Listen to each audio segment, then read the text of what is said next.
What is going on, gunfighters? Today we're going to talk about how the 308 stacks up against other cartridges, mostly in the realm of survival. If that interests you, stick around. Welcome to Gunfighter Life, the podcast where we talk about guns, gunfighting, tactics, ballistics, the right way, with Almighty God at the center, Judeo-Christian values, and real-world first-hand experience. I am blessed to serve you as host today. Bio will be in the show notes. Blessed be the Lord my rock, who trains my hands for war and fingers for battle. Now, I've done a lot of episodes touching on the 308 and things about the 308. Recently did one on the 308 for survival philosophy, and that came out of a poll I did on Patreon. So if you want to be part of that kind of stuff, go to Patreon. Should be a link in the show notes.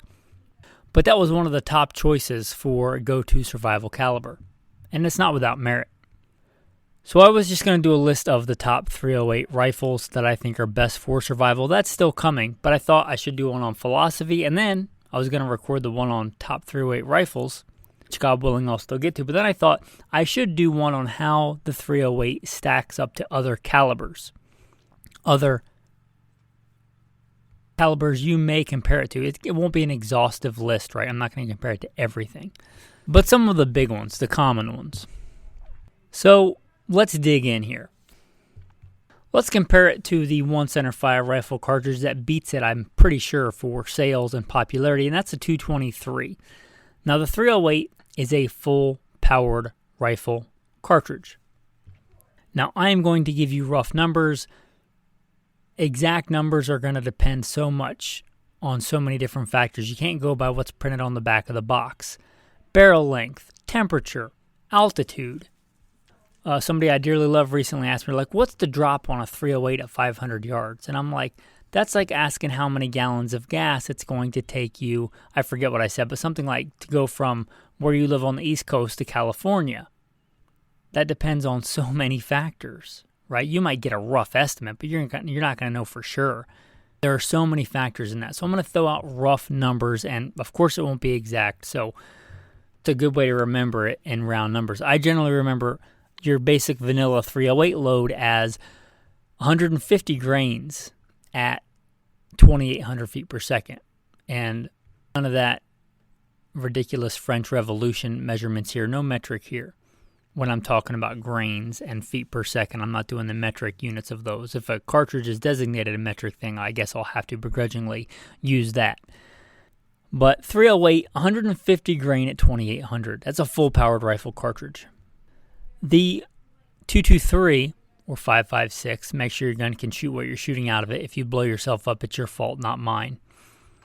But generally rough numbers for that, your classic load, your 55 grain load at 3,200 feet per second. And that's generally a rifle velocity, not a carbine velocity. But two different worlds here. That is an intermediate rifle cartridge. It is not a full powered, it's an intermediate. And I would say kind of low on the intermediate spectrum. But it is a lightweight, high velocity cartridge. If you look at a little bit heavier load, be looking at, a 62 grain at 3,000. And I'm not going to go through all the grain weights, but it's a lightweight, high velocity round. A small bore cartridge. An African big game hunter may use large bore and small bore, but I'm going to use it the way I'm familiar with it as far as like competitive shooting and stuff goes. 22 is small bore, 30 caliber is large bore. 30 caliber, America's kind of go-to rifle caliber. It's a full-powered rifle cartridge, 150 grain. There are all kinds of grains. Common grain weights go up to 180 grains, but 150, 168, 175, 180 grains are common in 308. Way heavier, a little bit less velocity, but it's a full-powered rifle round. Your big thing here, and I could get real nerdy in this, but I'm going to try and do a brief summation of these two cartridges.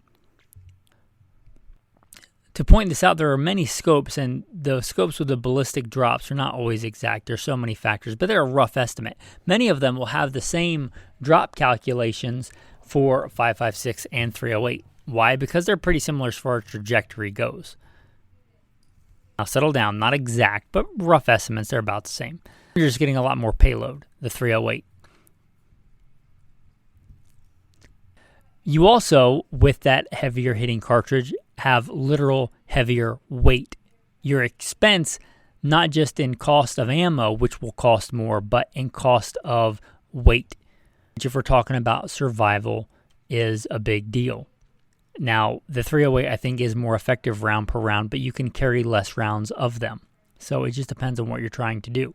If you're talking about large, charismatic megafauna, 308's a way better round for that. Yes, you can hunt deer with a 223. I've guided, I've hunted all over this beautiful country. 223 is a completely marginal, barely acceptable deer round with really, really good ammo selection.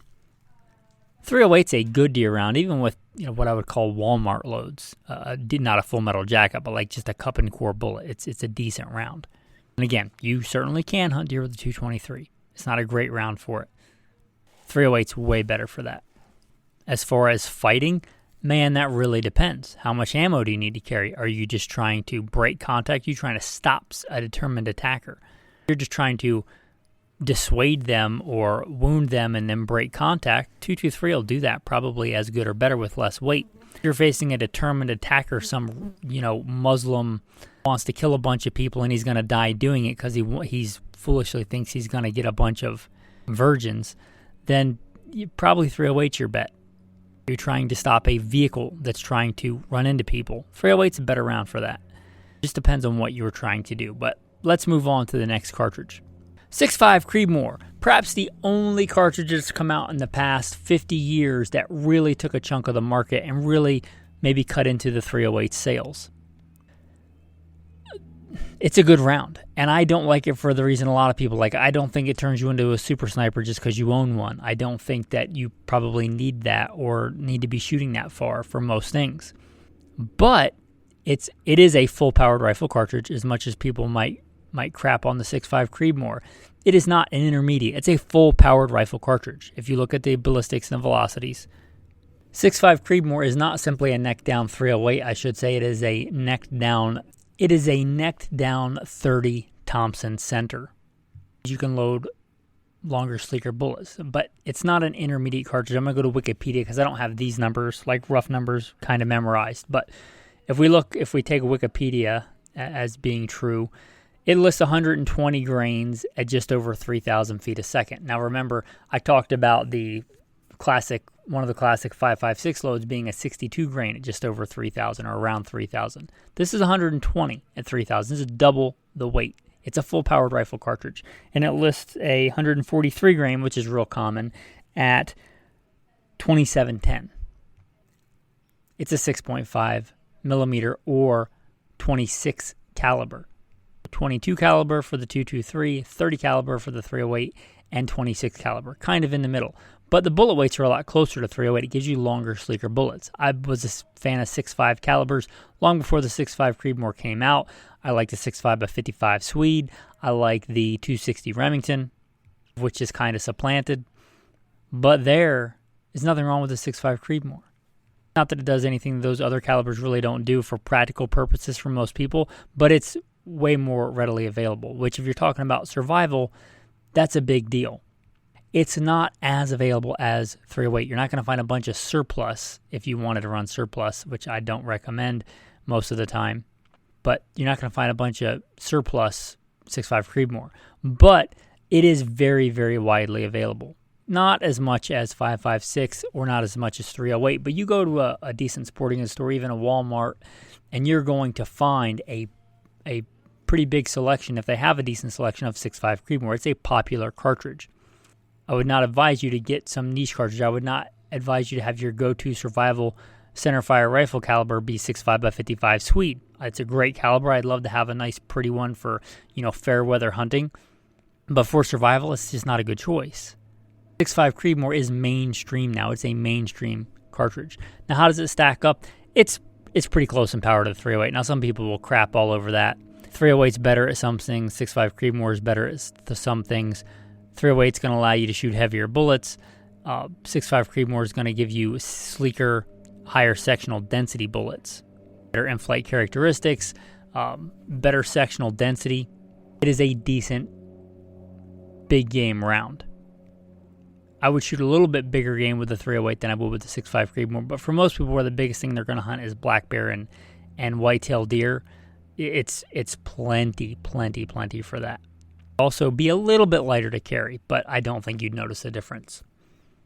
It's really the only contender as far as a full-powered rifle cartridge that's really cut into the sales of the 308 in the past 50 years. It's a good cartridge. It's a good caliber.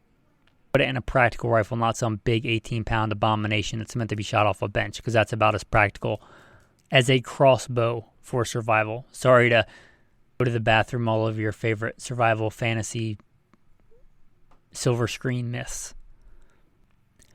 Okay, what are some other things we can compare it to? There's really, another big one that comes up is the 22 long rifle, but you are comparing, apples and oranges there. Completely different philosophies. 22 long rifle shines because you can buy a bunch of it real cheap, which I think a lot of people, they may give other reasons, but that's their big reason they're drawn to it. They can buy a rifle cheap and they can buy a lot of ammo cheap, and there's nothing wrong with that. And you can carry a lot of it on you, which is another big thing. Like, you could carry several thousand rounds of 22 and still carry other supplies. You're not carrying several thousand rounds of 308. And you're not bugging out on foot with several thousand rounds of 308. And any plan you have to bug out should have a contingency, even if it doesn't start out that way, to be a man-portable system. But as far as ballistics go, I'm not even going to bother comparing them, because it's apples and oranges. Like comparing a little kid's red tricycle to a Ferrari. There's just not much of a comparison. They have wheels. They're both cartridges. Another one would be the 30-06. The 30-06 is a classic, and it's available in a bunch of rifles.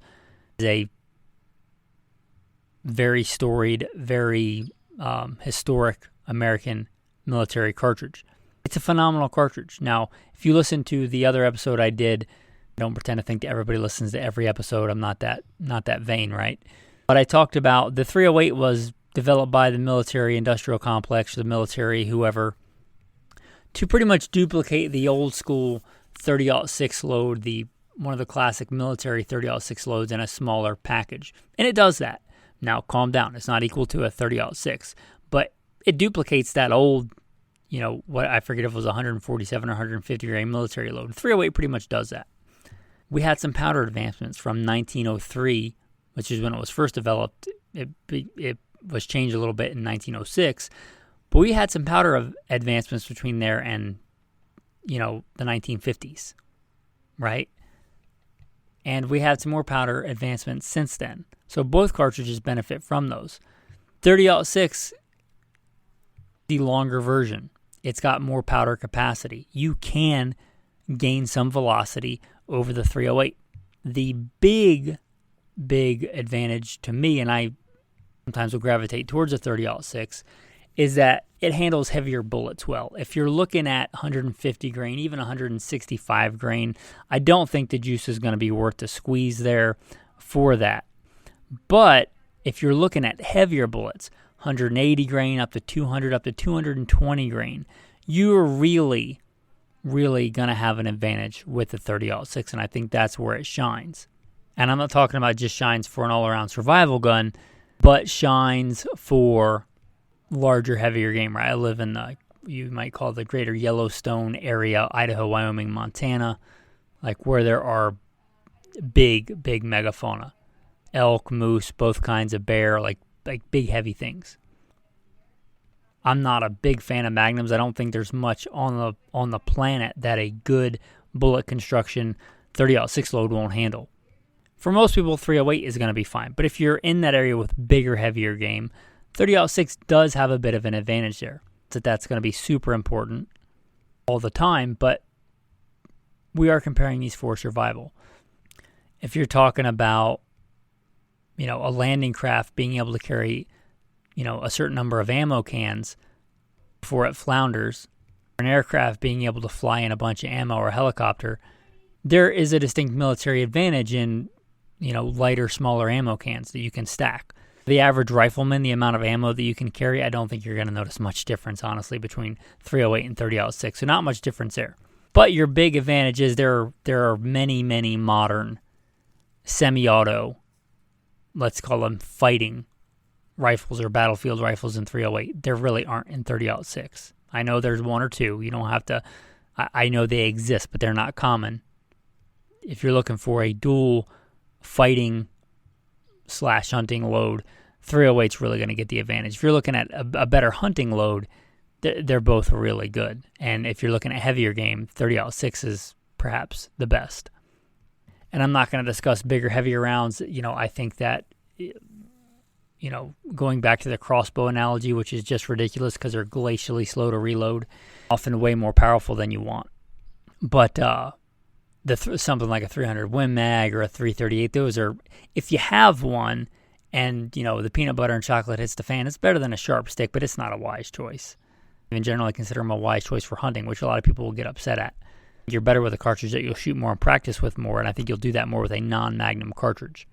I've been through a Magnum phase very early in my kind of shooting arc. I think you're better off with a non-Magnum caliber. You're going to shoot more. And I certainly think they're more practical for this application. So I hope you've enjoyed this episode where we compared these different cartridges. I don't know if I'm going to air these back to back or do them like one per week or something like that. Make sure you're subscribed, and leave a review of the podcast. Your tactical tip and tactical verse of the day are going to be intertwined. This came up in the chat, but a shovel. A shovel is not just, it's a commandment. Did you know that? Also, you shall have a place outside the camp where you may go out, and you shall have an implement among your equipment, and when you sit down outside, you shall dig with it and turn and cover your refuse. Common sense, command. You can have all the coolest weapons and gear in the world, but historically disease, things like this, not just dysentery, but things like dysentery and bacteria and viruses and things like that kill as many or more people than warfare. So don't miss the forest for the trees. The ultimate survival manual ever is the Bible. Don't forget about that. Thanks for listening, and have a blessed day.